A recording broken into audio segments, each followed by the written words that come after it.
Hello welcome back to YouTube channel. അപ്പോൾ നമുക്കിതൊരു noodles ഉണ്ടാക്കിയാലോ.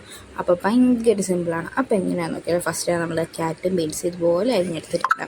പിന്നെ നമ്മൾ നൂഡിൽസ് നേരത്തെ പുഴുങ്ങി വെച്ചിട്ടുണ്ട്, മസാല ചേർക്കാൻ പാടില്ല. പിന്നെ ടൊമാറ്റോ സോസ്, സോയ സോസ്, അങ്ങനെയുള്ള കുറച്ച് സോസുകളും വേണം.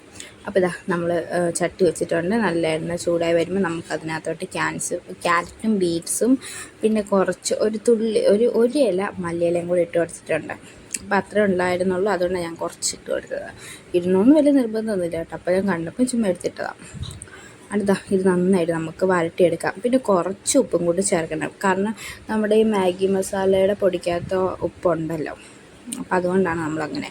അപ്പോൾ ഇതൊന്ന് വരണ്ട് വരുമ്പോൾ ഇതിനകത്തോട്ട് നമ്മൾ മാഗി മസാല ഇപ്പിയും ചേർത്തിട്ടുണ്ട്. 2 നൂഡിൽസ് നമ്മൾ എടുത്തേക്കുന്നത്, മാഗി ഇപ്പി രണ്ടാണ്. അപ്പോൾ അത് ഇട്ട് കൊടുത്തിട്ടുണ്ട്. പിന്നെ ആവശ്യത്തിന് ടൊമാറ്റോ സോസും പിന്നെ കുറച്ച് സോയാ സോസും, ഇത്രയാണ് നമ്മൾ ഒഴിച്ചേക്കുന്നത്. എന്നിട്ട് നന്നായിട്ട് നമുക്ക് ഇതൊന്ന് ഇളക്കി കൊടുത്തതിന് ശേഷം നമ്മൾ പുഴുങ്ങി വെച്ച നൂഡിൽസ് ഉണ്ടല്ലോ, അത് നമുക്ക് ഇതിനകത്തോട്ട് ഇട്ട് കൊടുക്കാം. പിന്നെ നമ്മുടെ യൂട്യൂബ് ചാനൽ ആരെങ്കിലും ആദ്യമായിട്ട് കാണുന്നുണ്ടെങ്കിൽ സബ്സ്ക്രൈബ് ചെയ്യാൻ മറക്കല്ലേ, മാക്സിമം സപ്പോർട്ട് ചെയ്ത് ഷെയർ. അപ്പോൾ നമ്മുടെ നൂഡിൽസൊക്കെ സെറ്റ് ചെയ്ത് വന്നിട്ടുണ്ട്. ഇനി നമ്മൾ ഇതിനകത്തോട്ട് ഷെസ്വാൻ ചട്നി ഉണ്ടല്ലോ, അത് നമുക്ക് ഇട്ട് കൊടുക്കാം. അതിനുമ്പോൾ ഇതിലെ ടേസ്റ്റ് മാറും, ഒരു മസ്റ്റ് ആയി സംഭവം കേട്ടോ. അപ്പോൾ അത് ഇട്ട് കൊടുത്തിട്ടുണ്ട്. അപ്പോൾ നമ്മുടെ നൂഡിൽസ് റെഡി ആയിട്ടുണ്ട്. കണ്ടില്ലേ, അടിപൊളി ടേസ്റ്റ് ആയിട്ടോ, മസ്റ്റ് ആണ്. ഇതുവരെ ആരും ഇങ്ങനെ ട്രൈ ചെയ്തിട്ടില്ല, ട്രൈ ചെയ്ത് നോക്കാം. അപ്പോൾ ഇന്നത്തേക്ക് ഇത്രയുള്ളൂ. അപ്പോൾ ഓക്കെ, ബൈ.